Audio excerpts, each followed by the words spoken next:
Hey, board gamers, BJ from Board Game Gumbo here, back in the Gumbo pot. It's Gumbo Live. We're going to do some board game bataille. Board Game Gumbo, a proud member of Punchboard Media.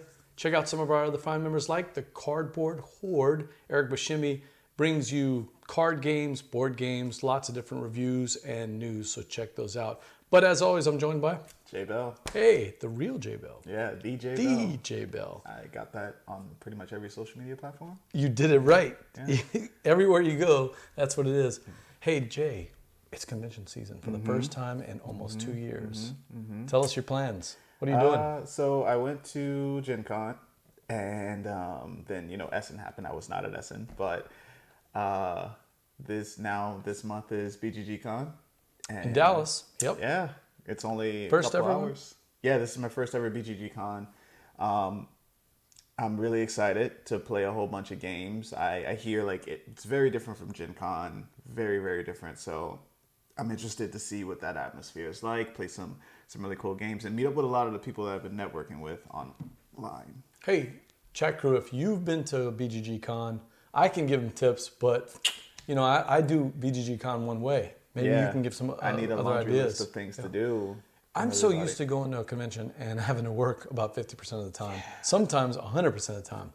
This will be the first convention since 2016, I think, that I'm not working. I'm kind of excited about it from that standpoint. Not demoing anything for a company, just out there having fun. This is gonna be kind of nice. You have any plans for it? Any games you really want to play? Weren't you playing around with the Hot Games booth earlier? Yeah, oh yeah. What'd you pick? So I definitely picked Beyond the Sun, because Beyond the Sun is just an amazing game. I was just talking to people about how even when I'm playing it on BGA and I'm losing, it doesn't feel like you're losing, because all of those decisions, one, they give you points. So you're still like gaining progress, but then also at the end of it all, even if you don't have the most points, you still like everything you did. I've played it enough now where it's like Castles of Burgundy that I get competitive in it now. Yeah. Like I used to just play it and be like, okay, Bradley's going to beat me by 30 points. Doesn't matter. Let me see if I can have some fun with it. I want to do some planet stuff. Now I'm like, okay, I need to get this thing. And I've played it enough now to where I see all the systems and how they unlock, which is terrible because now I feel like I got to do this to win. And it's and as you know, I'm not very good at Euros, so I should never think I have a chance at winning. But you and I haven't played Beyond the Sun together live since way back at the office. What, a million years ago? A million years ago. That would be kind of cool to get in the game of Beyond the Sun. I'd love to. Okay. Any other hot games that you saw in there? I checked off Four Gardens by Arcane Wonders. Okay. I love that one. Yeah, because you could teach that one, right? Okay. Love the resource management there. Was there anyone you hadn't played yet, though, on that list? You have it handy? That list handy? Let me see. Because I think there was at least one that I hadn't played that I was interested in. I definitely checked off Lost Ruins of Arnak. I've only played that once. Did you play with me? It's online. No, I played it at another friend's house, but it was at Jeremy's house. Yeah, surprisingly. I guess I'll say surprisingly fun. Like that theme normally doesn't grab me instantly, but all the art on the cards, the monster, and like all the nice little bits and components, they just seemed really purposefully perfect is how I can describe it. Like it wasn't too much, but it was just enough to get me over that whole hump of like, this is another game about going into the jungle and finding treasure. I figured you would kind of like that. So I think I described it to you a little bit how it's in spurts, Potion Explosion. From the standpoint, now Potion Explosion is very limited, right? You do this, you do this, you do this, and then that's about all you can do. Because you run out of, potions and stuff to do that. But whereas with Lost Ruins of Arnak in those last 2 sessions, it feels like it's unlimited. It just right? goes on and on. Feels and like, on. okay, if I do this, on my next turn I can do this, and then I can do this, and then I can do this, and I can do this. What started out as just 5 cards and 2 meeples, at the end of the game feels like you're taking 20 turns, right? Yeah. So I'm excited to play it again live, which I haven't played in a long time. It's mostly online that we play. Yeah. The one that really reached out to me, besides I'm always interested in playing the next Azul because I liked Azul. You're not as big a fan of Azul as I am. It was cool. I love Azul. Yeah. Playing Gutenberg. Okay. Gutenberg is one of those. I mean, it's about building printing presses and spreading the word in Europe. I mean, come on. That's about as dry of a theme as you can get. I'm super excited about stuff like that. Like, I'm a graphic design major. I know about the Gutenberg printing press, and that game still doesn't excite me. Like, that was one of the least exciting parts about my... You can ask my wife. When we go to Disney World, when we go to EPCOT, the Every Person Comes Out Tired Center. Have you ever been to EPCOT in Orlando? Yeah. If you go to EPCOT and I'm there, I've got to get on the big giant spaceship Earth and I got to go see the recreation of Johannes Gutenberg with the printing press, speaking in German behind him. What a theme. I'm so excited about it. For obvious reasons, the Gumbo guys think I'm an idiot because they're like, that is the worst theme They ever. just don't have as much culture as you, BG. I guess. But yeah, I'm totally excited about Gutenberg. I missed out on Hallertau. I had Dale Yu on the show, and he pumped up Hallertau so big.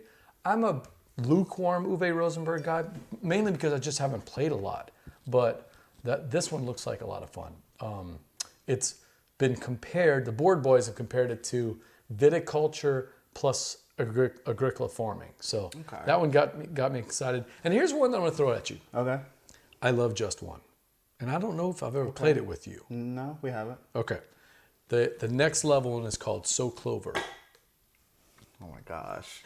Like, you know how I feel about puns. I have a weird relationship with puns, and I see what's happening there. So tell me Clover, about right? it. The playing pieces are actually clover, right? And it fits with the four elements, and that's where they came up with it. So I am super excited about playing So Clover because that'll be the next one. Hey, we got Scott checking in here. Hey, Scott, what's up, man? So he says, we're going to Disney next year, and the family voted to skip EPCOT. Wow. With Guardians of the Galaxy coming online by next year? Is this the first time you've ever been, or have you already been to EPCOT? Good point. Yeah. Because it earns the nickname Every Person Comes Out Tired. It's a big place. So wait, you mentioned Guardians of the what? Guardians of the Galaxy, yeah. It should be online next year. At Right? EPCOT? Yeah. Do you remember the mission? Remember where Body Wars and all that is in Future World? You know where Mission Space is? Yeah. Next to Mission Space to the left was Horizons for years and years and years. Okay. It's like the future part of EPCOT. It was like, what's on the horizons? Okay. It's been shuttered and closed for years. Huh. He says, wow. the kids have never been. Okay, I can kind of understand that. Yeah, that's fair. But let me tell you, and this is Scott. We're talking Scott from Scorelander Games. We're going to be playing his game, Bat Flip, in a second. I'm excited, Scott, there is one that you have to go see. You got to go see the Frozen ride. Have you done the Frozen ride? In EPCOT? Yes. I didn't Okay, so know there was a Frozen. in Norway, do you remember that they had the little waterfall ride? Yeah. They've converted it into Frozen, and I'm telling you, it's in the top 2 or 3 dark rides Disney has ever produced. It is fantastic. Wow. Oh my God, it's fantastic. So Scott, you got to check that out. Hey, we got somebody else checking in. So very wrong about games. He said, you've already played So Clover. BJ, they're ahead of you. Oh man. Yeah. But he misspelled so. Look, he has S-O instead of S-E-A-U-X. Oh my what happened? gosh.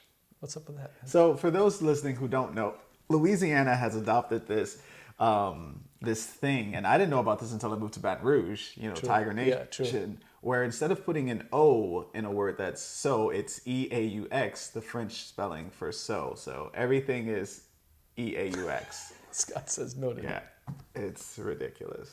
All right, so we got our convention plans. We'll be at BGG Con. Both Jay and I will be at BGG Con, and a couple other Gumbo crew. There'll be you've heard that Carla's going to be there from Weird Giraffe. Maybe I think Carla said she's probably going to be there. Okay, so maybe. Yeah. So if anybody's going to BGG Con, come say hello to us. You can find us on Twitter. DJ Bell at DJ Bell, and of course Board Game Gumbo. Hit us up with a Twitter message because we'd love to hang out with people, play some games, maybe get some people to teach. So that's what I'm looking for: Hallertau, So Clover, and Gutenberg. There's one more that I wanted to mention that I hadn't played yet. What's up? Darwin's Journey. Saw that one. That is an interesting one here, huh? Oh look, you said Baton Rouge, and you're surprised by OUX is EAUX, right? Yeah, it's EAUX. Yeah. But the OUX is a good point. So here's a weird thing about EAUX over there in New Orleans? No, man, that's the thing. Like before I moved to Baton Rouge, I didn't know most of Louisiana existed. Okay, yeah. So for people outside of the state, Louisiana is really like 3 states, right? Yeah. So you have North Louisiana, which is really Dallas East, and then you have Acadiana, which kind of stretches from I mean, it's not really, but you have that middle section, and then New Orleans is like its own state, yeah, right? yeah. I can't tell you how many people on Twitter will say, "Hey, I'm going to New Orleans. Like, do you want to play a game tonight?" I'm like, "I'm 2.5 hours from there." Yeah. So It's I not grew that up far. there. So like I never had a reason to know anything outside of New Orleans. But then when I did, I was like, wow, there's a lot here, you know? But yeah. It's different. So, and admittedly, EAUX has been around for a while, but it seems like the last 10 or 20 years it's really ramped up. So it's not surprising. I don't think it's big in New Orleans. Yeah, it's not surprising that you didn't see that.